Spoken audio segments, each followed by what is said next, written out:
I made you coffee. Thanks, he said, eyes glued to his phone. I waited. Nothing. No smile. No glance. Just his thumbs tapping away. Do you want eggs?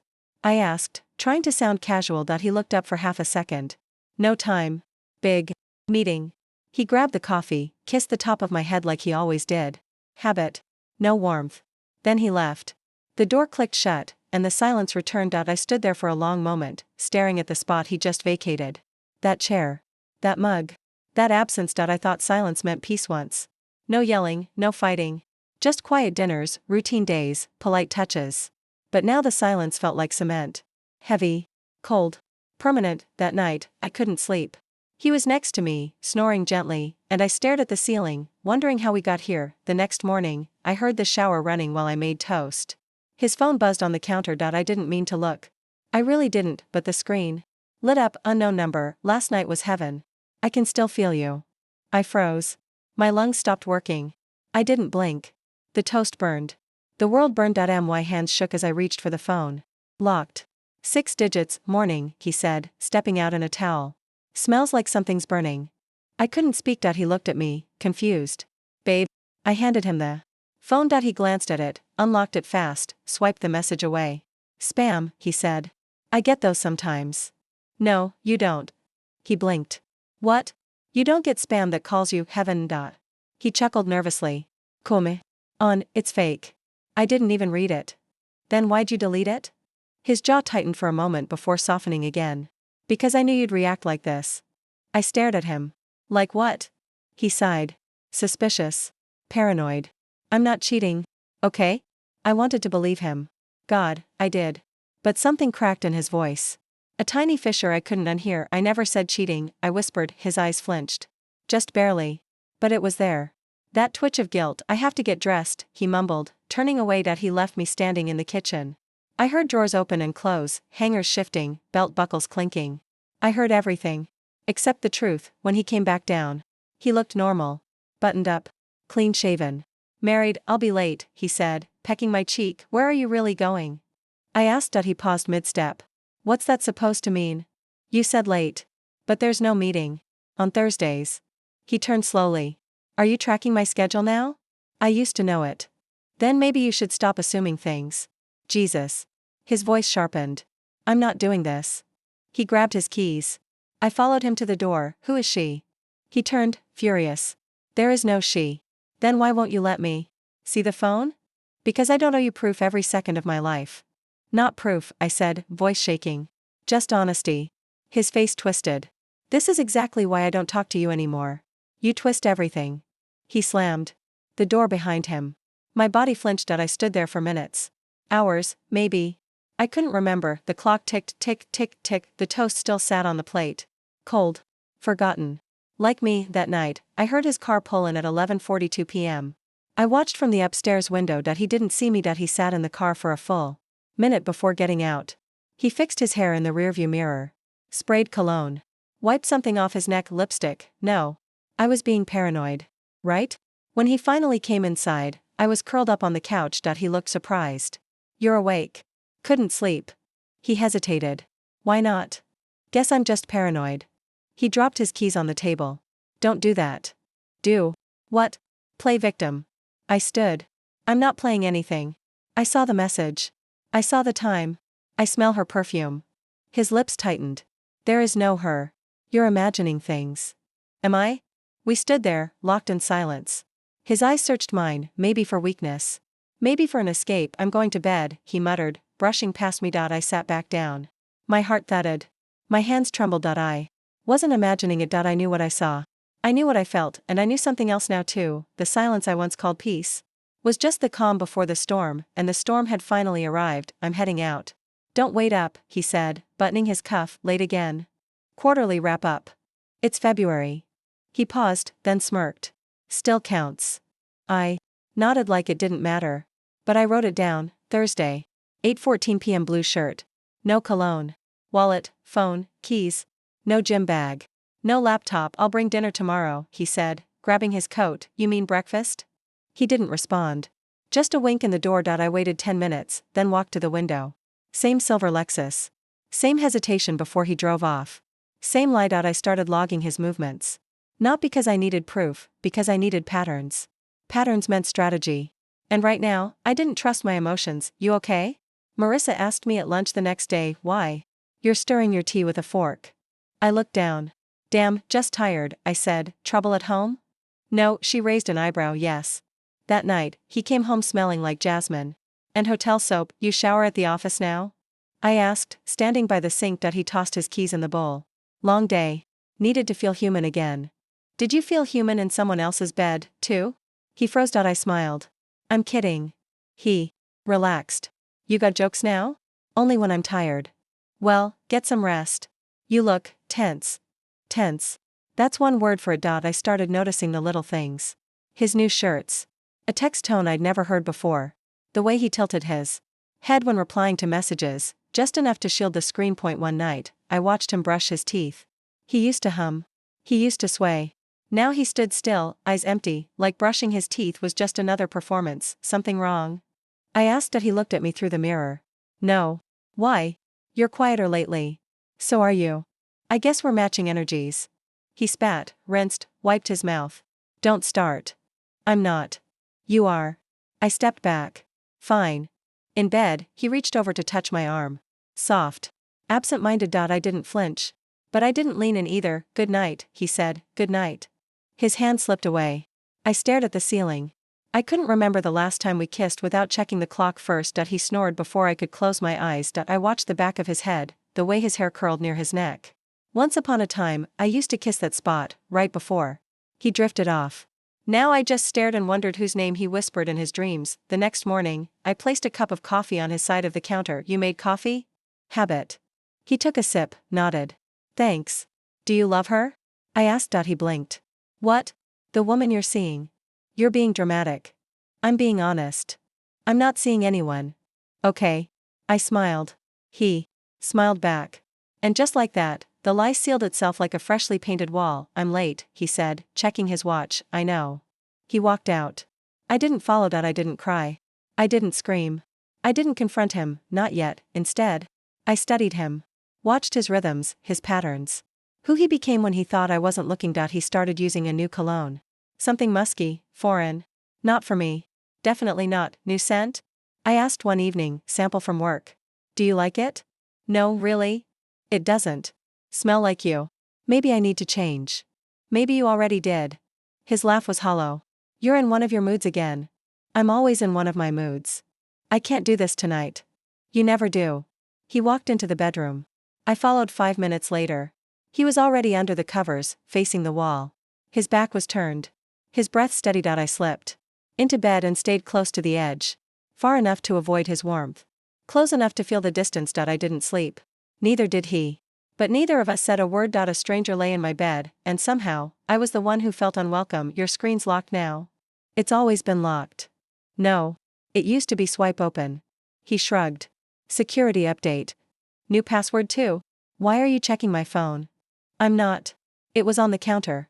I picked it up to move it. He snorted. Sure. I smelled perfume again. You always do this. Do what? Invent things when you're bored.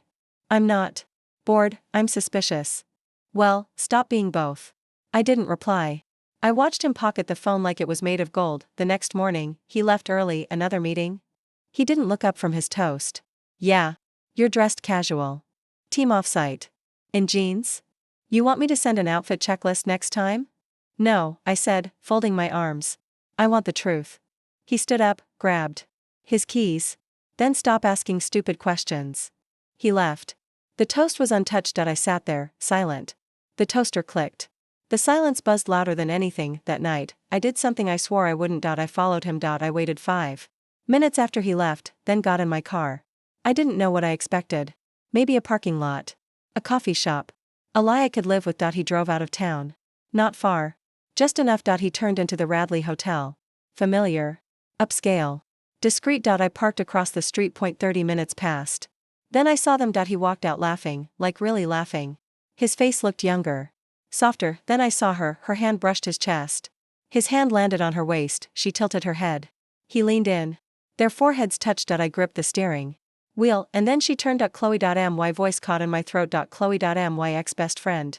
My bridesmaid. The one who cried at our wedding when I said, I do. She was wearing my perfume. I blinked, hard. Maybe I imagined it. Maybe it wasn't her. Maybe, her fingers slid up his neck. His lips grazed her jaw. No. It was her. My hands went numb. I couldn't feel the steering wheel anymore. I couldn't feel my own breath. They kissed, not nervous. Not stolen. Like they'd done it 100 times before. He looked happy. I felt sick. I stayed until they went back inside. I stayed until the parking lot emptied. I stayed because I didn't know where else to go. When I got home, I didn't cry. I didn't scream. I walked straight to the closet. I took out our wedding album. Chloe, I whispered, flipping pages. Her smile was wide. Her hand on my shoulder. Her toast printed in the back sleeve. To my best friend. May your love be the kind that makes us all believe in forever. I tore the page out. The next morning, he acted normal. Coffee. Shirt and tie. Sleep okay? He asked. Yeah. You're quiet. Just tired. Want me to bring takeout tonight? No. I'm not hungry lately. He kissed my cheek. You smell nice. Do I? He paused. That's not your usual scent. I know. I threw the old one out. Why? It smelled like a lie. He didn't say anything. Just picked up his phone and walked out. That evening, I opened his laptop, password protected. New login. I checked his desk drawer. Empty folders. No receipts. No notes. His world was sealed now. Locked behind passwords and late meetings. My world was cracked open, bleeding at the edges. Marissa called. You okay? I don't know. Did something happen? Yeah. You want to talk about it? No. She paused. Is it him? It's Chloe. Wait, what? He's sleeping with her. Are you sure? I saw it. Oh my God. I watched them laugh. I watched them touch. I watched them look at each other like I stopped existing. Marissa didn't speak. You want to hear the worst part? I whispered, what? He looked alive. I made dinner. He looked at the table. All this for just us? I wasn't sure you'd come home hungry. Why wouldn't I? I sat down. You tell me. He took his seat across from me. The silence stretched. I know. He blinked. Know what? I stared at him. Don't insult me. He set his fork down. Okay. How long? He rubbed his jaw. It's not, how long? He exhaled. Couple of months. I nodded. With Chloe? He flinched. You followed me? I didn't answer. He ran a hand through his hair. Jesus. Do you love her? I don't know.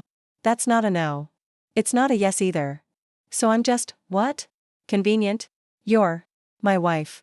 That used to mean something. It still does, he said, but his voice cracked. I looked at my plate. I hadn't touched the food. You kissed her like you meant it. It just happened. No, I whispered. Affairs don't just happen. Forgotten car keys happen. Missed exits happen. Cheating is a choice. He stood up. You don't get it. Then make me understand. He walked to the window. We were never happy, were we? My stomach twisted. Speak for yourself. I felt alone. For years. So you solved that with lies? I didn't want this to explode. So you lit the match quietly? I didn't want to hurt you. You kissed my best friend. I know. You looked alive with her. He turned. Don't say that. It's true. I didn't plan this. But you kept it going. His jaw tensed. Every time you came home to me, you made a choice. Every time you touched her, you erased me a little more. I messed up. No. Messing up is forgetting milk. You broke us. Silence filled the room again. He looked smaller somehow. Shrinking inside his guilt. I'm sorry. He whispered. Sorry doesn't fix this. I know. I stood up. My hands trembled. Do you still want this marriage? He hesitated. I don't know. That hurt more than a confession. I'll sleep on the couch, he said. I nodded. Yeah. You should. He walked out of the room. I listened to every step, every breath he took. The couch creaked under his weight. A door clicked. Then silence. I sat on the edge of the bed. Cold sheets. No sleep. Just memories. Our wedding. His vows. The way he cried when I walked down the aisle. I pressed a pillow to my chest and tried to breathe. Everything we built, everything we promised. What was real? Is it true? Marissa whispered, eyes wide. I kept typing. Depends what you've heard. She and your husband, Chloe? At the Radley? I didn't look up. I didn't correct anyone, did I? Oh my God. I thought people were exaggerating. People usually are. Not this time. By noon, 3 coworkers had glanced my way and quickly looked away. At1, my boss called me in. I'm not here to scold you, Ms. Jensen said, folding her hands. I'm not embarrassed. You should be furious. I am. Quietly. Do you want time off? Not yet. You sure? I'm sure. I like work. It doesn't lie to me. She gave a sad smile. If you change your mind, my door's open. I nodded and walked out. My phone buzzed, his mother. I answered. Sweetheart, she sniffled, I had no idea. I believe you. I swear, if I had known, you would have warned me? Yes. Or stopped it. Or told him not to get caught? She gasped. I sighed. Sorry. That wasn't fair. No, it was. I raised him better than this. Apparently not. I don't know what to say, she whispered, then. Don't. Just, don't pick sides. That night, he stood in the hallway, everyone knows. I closed my book. I didn't tell anyone. Then how, secrets have legs, remember? He ran a hand through his hair. Chloe's freaking out. Not my problem. She said people are calling her a homewrecker. Is she? Not? I didn't think it would spiral like this. I did. He sat on the armrest of the couch. You didn't even try to stop it.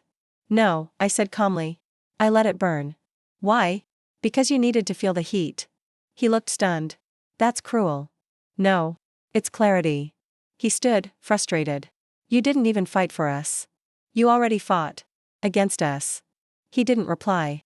Just stared at the floor. 2 days later, Chloe disappeared from social media. Her account's gone. Her name erased. 3 days after that, a friend messaged me. Girl, she wrote, did you see Chloe got dropped from the board? I didn't reply.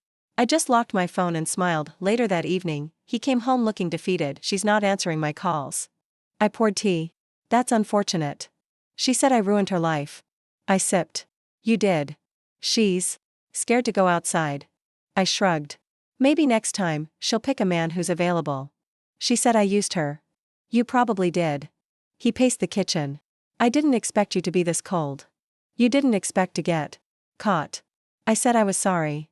I stood. And I said I don't care. He grabbed the counter. Do you really not feel anything? Oh, I feel everything, I said. But I'm done expressing it. He stared at me. I don't know who you are anymore. Neither did I. Turns out, I like her. He left the kitchen in silence and I stood there, in the glow of the stove light, watching the pieces fall where they belonged. Why are you here? The therapist asked. I need to stop feeling like this. Like what? Like I'm disappearing. She nodded slowly. Tell me about the marriage. It's ending. And you? I'm still here. Somewhere. That was session 1. No tears. No breakdown. Just facts. You box? Marissa raised a brow. I started last week. You? Gloves and punches? Turns out, I hit hard. Therapy and boxing? Should I be worried? No. You should be inspired. The next morning, I pulled the scrapbook off the shelf. The one with gold lettering and too many smiles, happy 5th, he had written on the last page. I flipped through every fake memory and tore them out one by one. Later that day, he walked in. What's all that? Nothing worth keeping. You're throwing out our wedding book? Yes. You really think that helps? I know it does. He looked at the torn pages on the floor and left without another word. That night, I made pasta, his favorite, then I threw it in the trash. You didn't eat? He asked. I made something I didn't want. So you wasted it? No, I said. I freed myself from the habit. He stared. You're different lately. I'm myself lately. That's not what I meant. I know.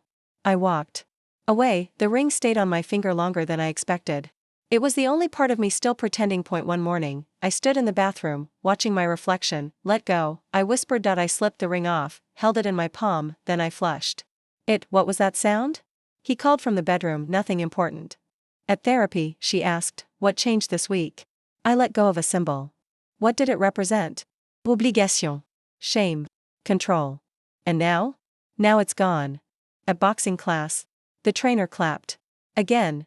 I slammed the glove into the pad, harder. Again, the sweat burned, the ache in my arms screamed, but I didn't stop. Who are you picturing? He asked, half joking. I didn't answer. I just kept hitting you back home. I started cleaning. I threw out the cufflinks I bought him. The framed anniversary quote. The Mr. and Mrs. pillow. He walked in as I was tossing it all into a box. What are you doing? Editing my space. Is this really necessary? Yes. Where's the ring? Gone. You're serious. Finally.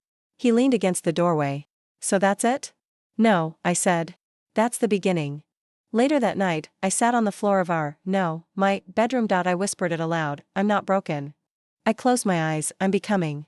The knock was soft. Hesitant. I opened the door slowly. Hi, she whispered, mascara streaks. Puffy. Eyes. Lipstick half gone. What do you want? Her voice cracked. He left me. I didn't move. Why are you here? I had no one else. That's funny. You didn't mean to sleep with my husband? I didn't mean to fall in love with him. My jaw clenched. You didn't fall. You crawled. She shook her head. I thought he'd choose me. He did. For a while. Tears spilled down her cheeks. He said I was never you. I blinked. He said it felt like pretending. I crossed my arms. You came here to confess or beg? I just wanted you to know I didn't win. I never saw it as a competition. I lost everything. I leaned against the doorframe. I lost everything first. I didn't expect it to end like this. It didn't have to start at all. She wiped her face. You hate me. No, I said. I don't think about you enough to hate you. She winced. I deserve that. You deserve more. Silence. She looked down. I'm sorry. I'm not the one you should say that to. She looked up. Then who? Yourself. I closed the door. The next morning, my phone buzzed. James, I miss you. I stared at the screen. No apology. No explanation. Just 3 cowardly words. I put the phone down.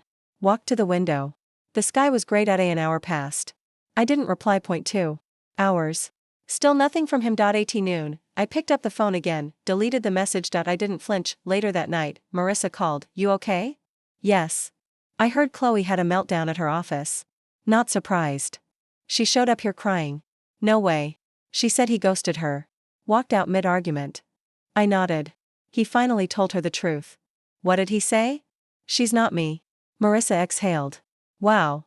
Yeah. You okay? She asked again. I'm not hurt. Angry? No. Proud? A pause. Yeah. A little. She laughed softly. You earned that. I smiled. I know. That night, I made tea. The house was still. I sat in silence, staring at the cup. He missed me, but I didn't miss him, not anymore. You're glowing, Marissa said, handing me a glass of wine. I'm sweating. I laughed. That oven hates me. No, seriously. You look new. I smirked. Red suits me, huh? I thought he hated that dress. He did. Why? He said it was too loud. Marissa sipped. Well, tonight, it's perfect. The doorbell rang. I opened it to more familiar faces.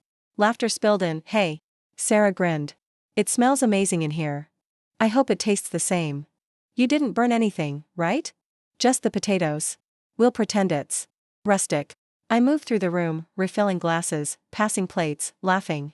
My laugh startled me. It was louder than I remembered. I missed this, Daniel said, sliding into the seat beside me. Missed what? You. This version. The one who doesn't whisper. I used to whisper? Only around him. I stared at my fork. I guess I did. Do you ever talk to him? Sarah asked gently. No, would you? No. Everyone grew quiet. I buried a ghost, I said, cutting into my chicken. And he's going to stay buried. The room let out a collective breath. Glasses clinked. Someone toasted, to freedom, Daniel declared, to choosing yourself. Marissa added, to loud red dresses, Sarah said, grinning at me, to letting silence do the talking, I whispered. Raising my glass. I didn't mention the text he sent 2 days ago. Or the voicemail I never listened to. I didn't have to. By dessert, the air was soft, warm with old stories and easy laughter. I stood up to refill the water pitcher. Sarah touched my arm. You look different. How so? Free. I smiled. I am. That night, after they left, I stood at the sink rinsing plates. The silence settled around me. No TV. No footsteps upstairs. No shallow questions from the couch, just peace. I sat on the kitchen stool, wine glass in hand. I stared out the window at the moon and cried, not for him, not for what we lost, but because I didn't miss him, not even a little. I filed the papers this morning, I told Marissa. Her eyes widened. You really did it? Yes. No warning? He had 15 months of warning. She smiled, slow and proud. What did he say? Nothing. I didn't tell him. I had them delivered. She whistled. Cold. No, I said. Clean. Later, my phone buzzed. James, you filed. I didn't answer. James, we can talk about this. I turned the phone off. The next day, he showed up at my door. I didn't open it. He knocked again. Please. He called. Just 5 minutes. I said nothing. The next sound was his footsteps walking away. I gave him the house. He needed the stage more than I ever did. I gave him the car. He liked to be seen. I kept my name. He didn't deserve to carry it with me. You're handling this too quietly, my sister said. Loud isn't justice. What is? Freedom. Chloe posted a photo the next day, just her hand, no ring, holding a glass of wine. Caption, lessons or blessings in disguise, hashtag, healing. I almost laughed, then James stopped showing up. No fundraisers. No charity events. No gym selfies. He faded. Quietly. Just like I knew he would. He's not even fighting? Sarah asked over brunch. Nope. That's so anticlimactic. That's how cowards end. Marissa stirred her coffee. Do you feel vindicated? No, I said. I feel light. The final hearing came and went. He didn't contest a thing. No apology. No speech. Just a signature and silence. My lawyer looked at me afterward. You okay? I'm done. That night, I stood in the mirror brushing my hair. I whispered to my reflection, you did it. No spotlight. No public breakdown, just me, myself. And a quiet fire that never stopped burning, and now, nothing but ashes beneath my feet. You live here now? Marissa asked, stepping over a box. Yep. All 640 square feet of freedom. No curtains? I like the light. It's bright. It's honest. She glanced around. No wedding photos, I see. Just me and Max. Max barked from the kitchen. You got a dog? He rescued me. She laughed. You're serious. He listens. He doesn't cheat. He likes silence. She sat on the armrest of my thrifted couch. So, now what? I make coffee. I walk Max. I work. I sleep. I breathe. No revenge plan? Nope. No dating apps? God, no. She smirked. You're glowing again. I know. The next morning, I opened the curtains, fed Max, and walked 2 blocks to the park. A couple held hands near the fountain. She giggled. He kissed her cheek. I looked away. Still hurts sometimes, but not because I miss it. I just wonder how many of them are lying to each other too. Later, at the vet, the receptionist smiled at me. Max seems happier. So do I. She tilted her head. Fresh start? Something like that. That night, I made dinner. Just for me. 1 plate. 1 fork. No checking the clock. No reheating cold food for someone who was always late. I sat at the tiny table and ate in silence. Max sat at my feet. You good? I asked him. He wagged his tail. I laughed. Yeah. Me too. Before bed, I looked in the mirror. Do you remember her? I whispered. The girl who shrank herself for someone else? She looked back at me. I'm sorry I did that to you. And then I said it, soft but strong, never again. I turned off the lights, climbed into bed alone, and for once, didn't feel lonely. I felt whole. I felt home.